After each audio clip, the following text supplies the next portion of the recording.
রংপুর নগরীর হারাগাছ এলাকায় শিশুদের তুচ্ছ ঘটনাকে কেন্দ্র করে দুই পক্ষের সংঘর্ষ হয়েছে।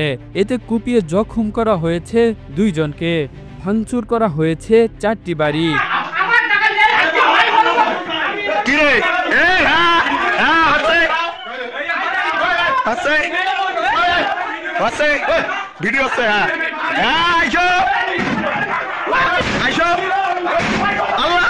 খুলিশাকুটি চিলমন গ্রামে ঘটে এই ঘটনা। প্রত্যক্ষদর্শীরা জানান, একটি শিশু অন্যের জমিতে প্রসব করায় প্রথমে দুই পক্ষের মধ্যে কথা কাটাকাটি হয়, পরে বড়রা জড়িয়ে পড়লে তা সংঘর্ষে রূপ নেয়। স্থানীয়দের অভিযোগ, সুলতান ও সোহরাব নামের 2 প্রভাবশালী নেতৃত্বে একদল লোক 4টি বাড়িতে হামলা ও ভাঙচুর চালায়। বাধা দিতে এলে আহত হন রাকিব হোসেন ও ফল ব্যবসায়ী আকিফুল ইসলাম। তাদের রংপুর মেডিকেল কলেজ হাসপাতালে ভর্তি করা হয়েছে।